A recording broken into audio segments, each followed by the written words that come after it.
Herkese selamlar. Elimdeki malzemeler ile masa lambası yapmaya karar verdim. Gösterdiğim malzeme fotoğraf çerçevesinin arkasındaki ince MDF malzemedir. Bir gün işime yarar diye kenara koymuştum. Masa lambası yapacağım aklıma bile gelmezdi. Video hızlandırılmış olacaktır. Fazla konuşmayacağım. Kablo bağlantılarının olduğu yerde anlatım yapacağım. Kanala abone olmayı, videoyu beğenmeyi unutmayınız. İyi seyirler.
Yine aynı şekilde elimde kalmış şerit ledleri kullanacağım. Ledlerin artı ve eksi uçlarını birleştiriyorum.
Artı ve eksi uçları birleştirdikten sonra ledin diğer ucundan birisinin artı ucuna, diğer ledin eksi ucuna kablo bağlıyorum.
Adaptörün artı kablosunu anahtarımızın bir bacağına bağlıyorum.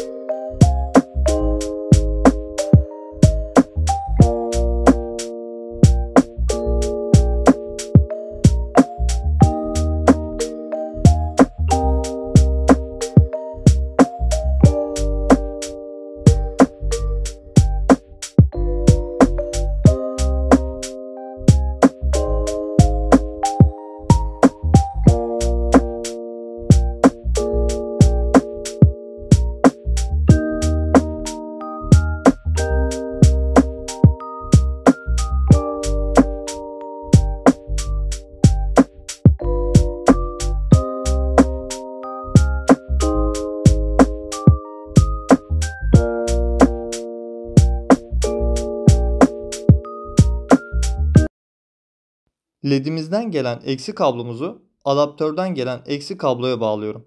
Ardından LED'imizin artı kablosunu anahtarımızdaki boşta kalan diğer bacağına bağlıyorum. Adaptör ile LED'in artı kablosunun arasına anahtar bağlamış oluyoruz. Bütün bu bağlantıları bitirdikten sonra kutumuzu kapatıyoruz.